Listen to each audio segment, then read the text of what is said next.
All right, when I first got started in real estate investing, I did something called house hacking. But back in 1997, they did not call it that. So I was living in my mom and dad's rental property with my sister. But I wanted my own place. So I did what thousands of other people did. I bought Carlton Sheets no money down real estate course. Now I know you can laugh about it, me buying that course. But going through that course, what it did is it opened my eyes to the different ways you could structure real estate deals. These deals and different ideas was something I've never seen or heard about. So I talked to my mom and dad into buying a house with me so I could live in there and then rent out the other two bedrooms to other roommates or other friends of mine. Now, I would be part owner with my parents, and this would start me on my, first rental property and my first real estate deal. Now, courses on real estate really helped me do well when I first started. So let me know in the comments section if you're interested in getting that type of training. And I do have a course coming up soon. Okay, so back to my story. So this house hacking strategy for my first home started me on a 30-year journey in real estate investing. Now, here's the deal. By the end of the video, I want you to take action. Open Zillow, look online, run some numbers, call a realtor, anything that deals with trying to find a home to buy, to rent out and do house hacking is what we want. Let's turn your rent payments into building your future and investing in your own home. So there are so many ways to make money in real estate, but we're going to focus on getting your first home or a duplex or a 4-unit building and then renting out the other rooms or apartment units. I think house hacking is just the best way to start. It's how I got started. So let's talk about the 3 reasons you might want to invest in real estate just to get a basis, right?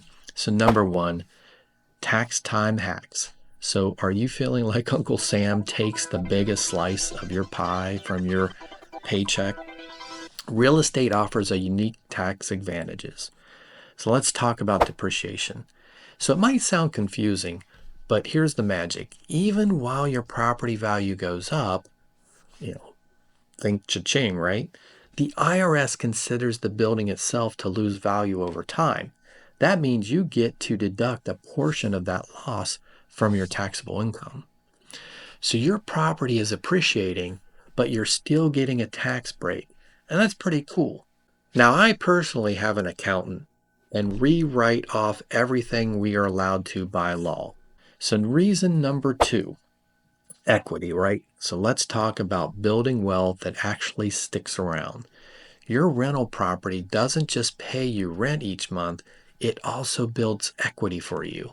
Now, imagine buying a property for $30,000 and then many years later, it's valued at $168,000. So that's $138,000 of equity that you've gained. And that's real money you can leverage for future investments or financial freedom, or if you do the buy, borrow, and die strategy. I can hear people now, where did you buy a home for $30,000? Well, I bought my homes a long time ago, and many I paid between $30,000 and $40,000 for them, and I had to put in a little money for rehab. It is much tougher to find homes that low, but over time, everything, goes up. All prices go up. So even if you buy something now, 10, 20 years from now, it's going to be worth more. So this equity will open doors. You could use it to refinance, access cash for other investments, or tap into a credit line to fuel your real estate journey even further. I did that exact thing just 2 years after buying the home that I bought with my mom and dad. I took out $5,000 to buy a duplex that was a couple of streets away from me. And then in 2 years, I turned around and sold it for a $44,000 profit. So number 3, cash flow king. This one's simple. You rent out your property and rent money flows into your bank account each month. It's like a built-in income stream, putting your money to work for you 24/7. But I'm going to be honest with you. It's not always that easy. You have repairs, vacancies that will affect your cash flow. So take into consideration all this when you're buying a property. I personally, on the properties, did 15-year mortgages. So I could pay those properties off quickly to increase my cash flow. You can also get a 30-year mortgage and just make extra payments if you want to pay your properties off quicker. Now, this steady cash flow from your rentals will pay off the mortgage, cover your expenses, and hopefully give you more breathing room in your budget. But if you buy a rental home or a multi-unit apartment building that does not cash flow and you bought it wrong, that means you paid way too much, the rent does not cover the expenses, then you're going to have a shortage and then you're going to have problems. And if you try doing this with multiple properties or multiple units, you're just not going to do very well in real estate. So try not to make this mistake. So the money in real estate is made when you buy the property. So make sure you do the numbers and you buy as low as you can. Now we're focusing on house hacking, so you want to try to get an FHA loan with these. Since you're your first time home buyer, whether you're buying a home or a multi-unit, you should be able to just put 3.5% down. So if you buy a fourplex and you live in it, one of the units, then you should be able to get an FHA loan with the 3.5% down. So just keep shopping around until you find somebody that'll give you that. Now, two things you need to do before you start your search and you start looking into real estate. One, you need to build your credit score.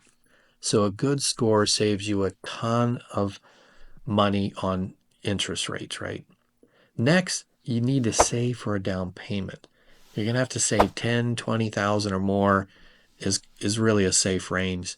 And to achieve this, you're going to have to cut expenses, prioritize your savings, and, forget all the fancy stuff and buying expensive stuff like an apartment for you to live and, a nice, great car. Now, if you do not have a down payment like I didn't when I was 28 years old, partner with somebody that does. Like I did that with my mom and dad. And just so you know, my mom and dad were low middle class and they did not really have a lot of money, but they did have enough money, I think 5 to 8,000 bucks to help me put down. All right. So let's get started on the steps to getting your first investment property. Step one, define your end goal. What do you really want? Is it early retirement, passive income, or a portfolio? So what I would do is I would go small, pay off homes to have that cash flow, or be like Grant Cardone or Trump and just go big and buy like huge apartment buildings. Okay, so that's my advice. Either go small and slowly build up or go big. Now, I had a friend lose 20 properties in Florida because he was over leveraged. So you need to be careful when you're leveraging your property and not over leverage yourself. Don't get hyped by all the noise. You need to set clear goals, do your research, and make informed decisions. Real estate can be powerful, but blind ambition can be costly. Okay, step two. You really want to start looking at the properties local to you. Now, I know you see online, people are like, hey, buy houses anywhere, but really I would start close to you. Look at the different areas of the city and what the rents are and the crime and the landlord-tenant laws. You definitely want to check on that. And just start learning about your market. Then what I would do, and this is what I did do, is get a realtor to send you MLS listings of like bank-owned, foreclosed, or different properties that might be of interest to you in the different areas. I looked for a year for a house to live in, and it was bank-owned, the one I finally did buy. And I bought this home, like I said, as a bank-owned property for $150,000. And it was a 4-bedroom, 2.5 bathrooms, 2,000 square foot in a great neighborhood. And I had to put about $10,000 into it for rehab. And 14 years later, it's worth $415,000. And I'm soon to have this house paid off. But I did do a 15-year mortgage, and that's one of the reasons the house is almost paid off. So when you find a home or a multi-unit, you need to move fast, especially in today's market. If you see it and you decide you want it, put an offer in, and move quickly. Remember, you will be living in the home or the multifamily property that you're going to rent out the other bedrooms or units. So if the numbers work, just move on it and get it in contract. Okay, step 3, keep looking at properties from the realtors or looking at online sites like Zillow, Trilla, Owners.com, Oodle, Multifamilies, LoopNet, and Homes.com. And just keep looking at all these sites and realtor sites. You can also check out Bigger Pockets. And you also need to network with other investors and realtors. You need to find meetups in your area or different clubs that you might be able to join to learn more about real estate investing, especially if you're new.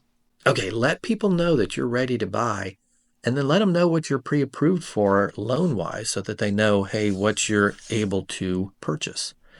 Drive around and find properties that are for sale or for sale by owner all over the city, or at least the areas that you want to concentrate on. Start contacting them to see what is going on with the property and if they're willing to negotiate and if they're willing to, sell it cheaper than what they're asking. Okay, step 4, make offers. You just have to start making offers on properties. It's that easy. So when I bought the house that I live in now that was bank owned, they had dropped the price from 189,000 to 150.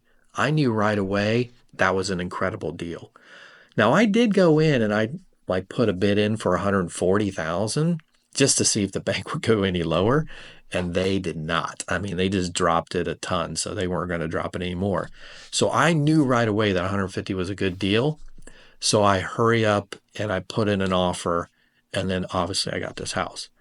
Now today's market, for houses and multifamily units are tough. And it's tough to get a discount because houses are moving so quickly and there's less inventory, more people that want houses. So hopefully the market will adjust and home prices will come down. And if they do that, that is when you really need to start buying. And like I said, you can buy now because you're going to live in the house or the multi-unit. But, the best time to buy is now. Step 5, if you get one of your offers accepted, it's time to do your due diligence. You need to inspect the property, make sure there's no termites or structural issues, roofing or basement issues.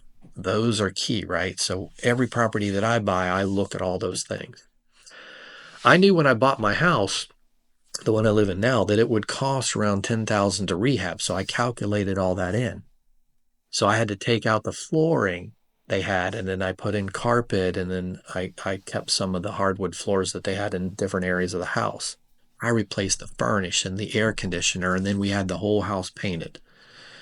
And I know that's a really easy rehab job for a property with such a discount, so I really got lucky. You want to go over the numbers again and make sure you have all the costs associated with buying and renovating your first property. Then you want to close on the home or multifamily unit property, and then you just move in. Then you need to get the roommates if you have a house. And if you bought a multi-unit, you just need to get tenants for the other tenants if there's none in there when you buy it. Now, hey, I hope you found this video helpful. Give it a thumbs up, hit the subscribe for more videos on wealth building, real estate investing, and making money, and let us know your thoughts in the comments section.